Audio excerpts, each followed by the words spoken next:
Vamos lá, então começamos com a pesquisa encomendada pelo Grupo RIC e pela Record TV, que traz os cenários da disputa ao governo do estado, ao Senado Federal e também a avaliação do governo estadual. Vamos começar então pelos números da disputa ao governo do estado.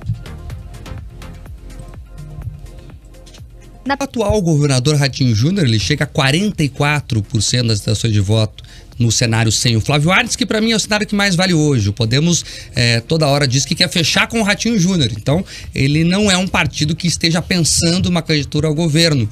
Trata mais como blefe até para negociar com o Ratinho Júnior uma possibilidade ao governo do que qualquer outra coisa. Então, quando você pega os candidatos ou os pré-candidatos oficializados até agora, né, o Ratinho chega a 44%, é uma margem muito boa. E você veja que o Requião tem 16%, muito lá atrás. Né? O Requião que já foi governador 3 vezes e, pelo jeito, filiar-se ao PT não fez bem a ele. Ele não está decolando nas pesquisas, nem com o Lula liderando as pesquisas na outra ponta de presidente, não puxou o Requião para cima de novo. Mas eu quero chamar a atenção aqui, Ojebuc, Eduardo Escola, para os votos válidos, porque é isso que interessa na prática, né? O TSE, na hora de totalizar os votos, ele exclui brancos e nulos e aí entrega o resultado. Nos votos válidos, o Ratinho Júnior chega a 63%. O Roberto Requião com 24%, o Flávio Arnes com 7%, o César Silvestre Filho com 4% e a Ângela Machado com 2%. Quem tá na live vê na tela aí esses dados, inclusive. Então, o Ratinho com 63%, né, teria uma vitória tranquila no primeiro turno, se nada mudar, né? Se nada mudar, pesquisa é retrato do momento. Então, o Ratinho Júnior muito lá na frente, Ojebuc, e os outros candidatos com pouca chance de recuperar o fôlego, né? Roberto Requião é conhecido por 100% dos paranaenses. Então, as pessoas votam ou não votam. Talvez o César Silvestre ali consiga subir alguma coisa, ele ainda é um desconhecido de boa parte, mas não vai subir 40%, 50% para chegar perto do Ratinho Júnior. O Ratinho deve estar sorrindo bastante com essa pesquisa, hoje. Possivelmente hoje ele esteja sorrindo bastante e tem motivos para tanto hoje. Todavia, eu acho que o cenário vai mudar. Essa pesquisa não está adequada ao efetivo cenário eleitoral. As coisas vão mudar, penso que elas vão mudar, porque existem partidos que não estão sendo considerados como deveriam ser considerados, mas de qualquer maneira o que se ouve e a voz das ruas em relação à campanha ao governo é que o senhor Carlos Roberto Massa Júnior é o virtual reeleito. Eu hoje escutei uma entrevista do senhor Zema, que se consolida cada dia que passa como o candidato, o pré-candidato à presidência da República em 2026. E eu justifico isso posteriormente. E o Zema lembrou que no cenário mineiro ele estava fora do segundo turno, fora da eleição e ganhou a eleição. Agora, Gê, mas o histórico paranaense é de reeleger governadores. Todos se reelegeram, Lerner, Requião, Beto Richa. Você acha que o Ratinho não consegue? Não, eu não estou dizendo isso. Eu só estou dizendo que é muito cedo para os Lua Preta do Palácio estarem agindo como estão. Eles não conversam com ninguém, não há um diálogo, e isso pode sim prejudicar o sucesso do governador. Ou seja, falta política.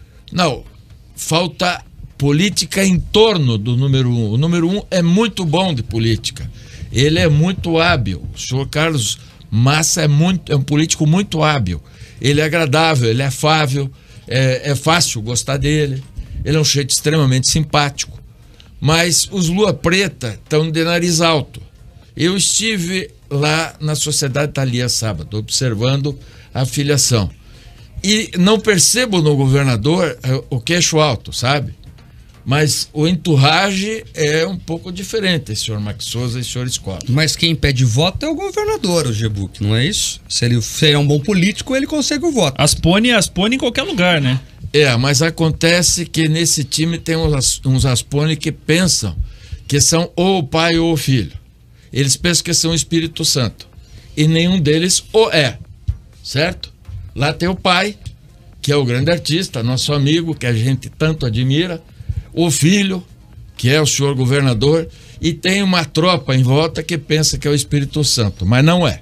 Vamos continuar aqui então e ver agora os números da pesquisa Grupo RIC ao Senado. Assim como o Ratinho ficou feliz com os números da corrida ao governo, imagino que o Sérgio Moro também ficou bastante satisfeito com os números da corrida ao Senado. Vejam, Sérgio Moro acabou de cair da mudança aqui no Paraná. E é esse termo mesmo. Ele estava em São Paulo, é a primeira vez que ele é testado em uma pesquisa eleitoral registrada.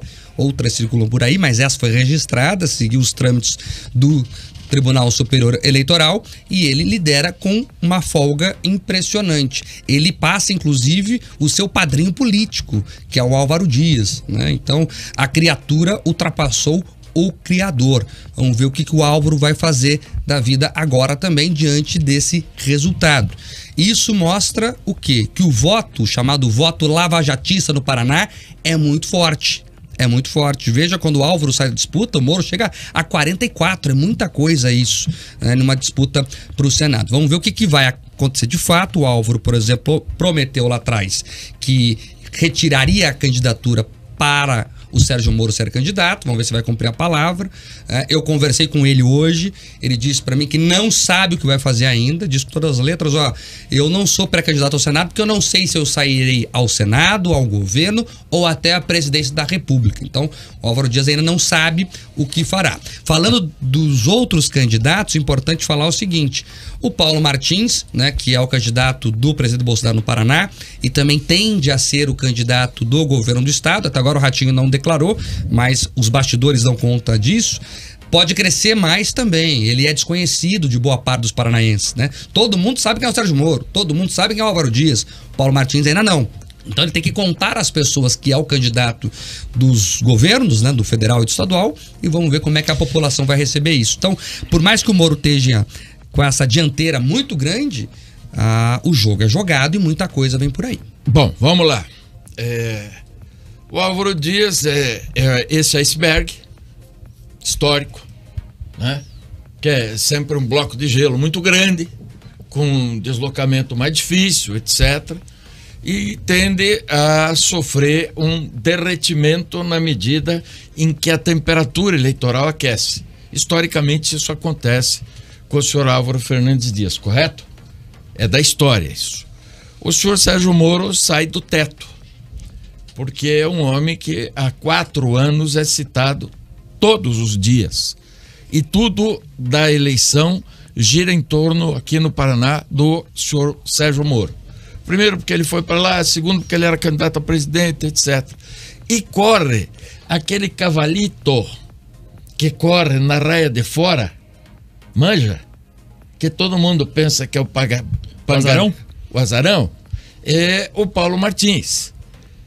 Só que ele é o candidato, sim, in pectoris do presidente da República, porque o presidente é menos político que o governador do Paraná, o presidente é mais incisivo nas suas posições, e o presidente deixou claro que o candidato dele ao Senado no Paraná é o senhor Paulo Martins. Assim sendo, ele já abiscoita os votos inicialmente destinados a deputada federal, senhora Aline, e ao senhor Guto Silva.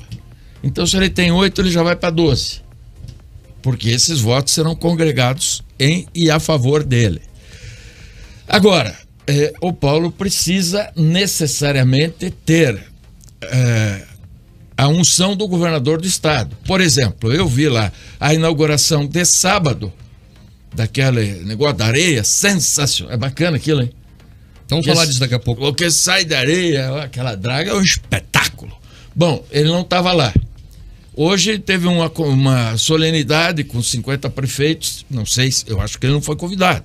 Então não é possível. Ele precisa aparecer mais, vir mais, estar mais na live, que ele deverá estar a partir do momento em que se retire legalmente da nossa comunicação. Enfim, o Paulo Martins precisa se tornar conhecido com uma vantagem. Não há nada que eu desabone. Não tem crítica contra o Paulo. Ele não tem passado. E o passado que ele tem é de um jovem, um bom parlamentar.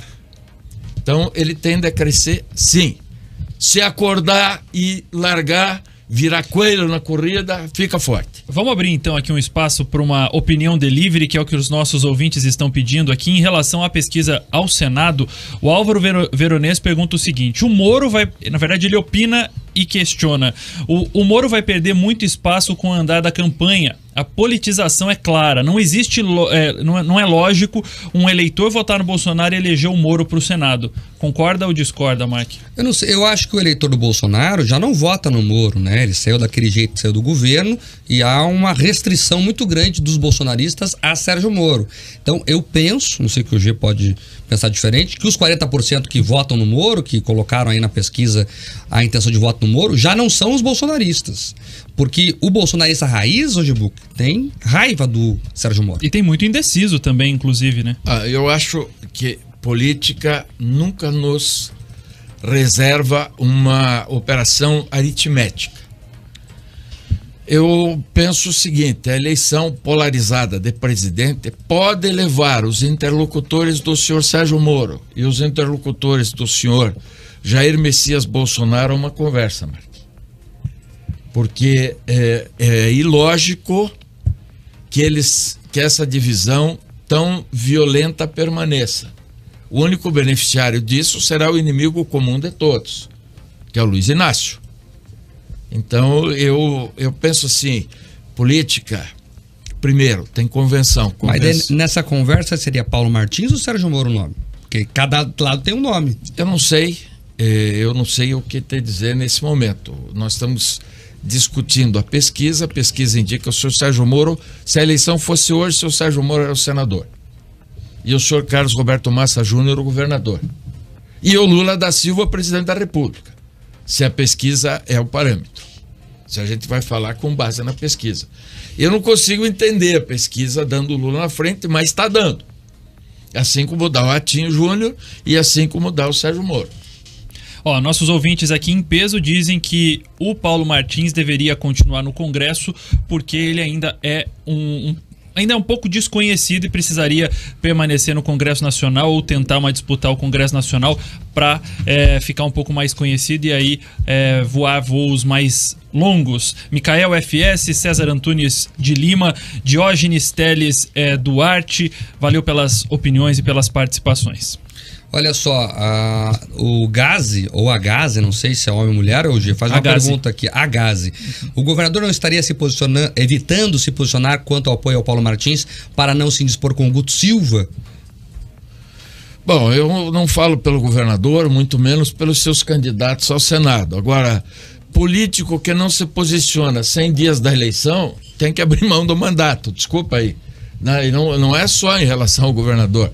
Político tem que ter posição, tem que parlare. Então, vamos parar de frescura. O Guto Silva já faz tempo que não é candidato ao Senado mais.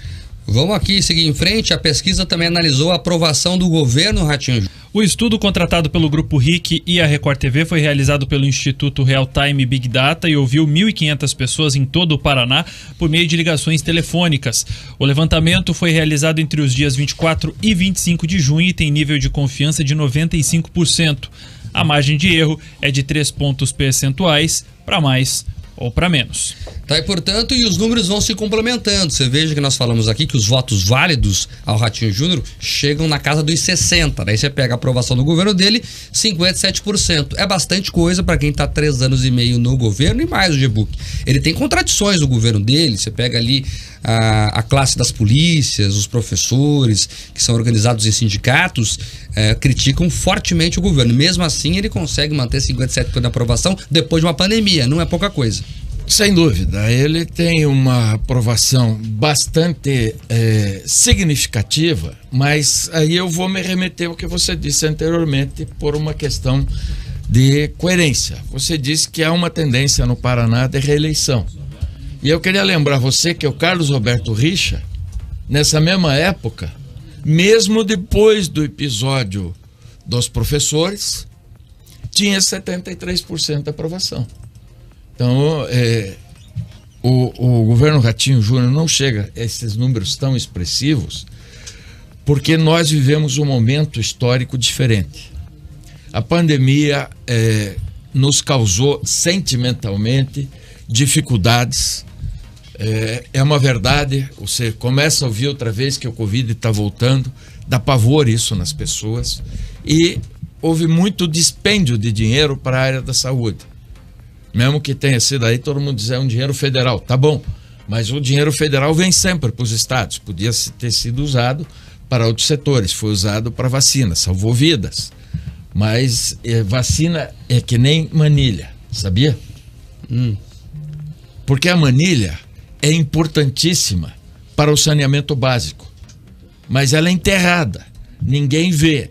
Aí você passa pelo Museu do Olho e você enlouquece, porque é uma obra maravilhosa, indiscutivelmente.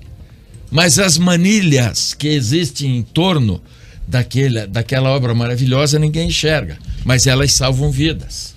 É esta a questão. Agora, 4h19, vamos para a Assembleia Legislativa.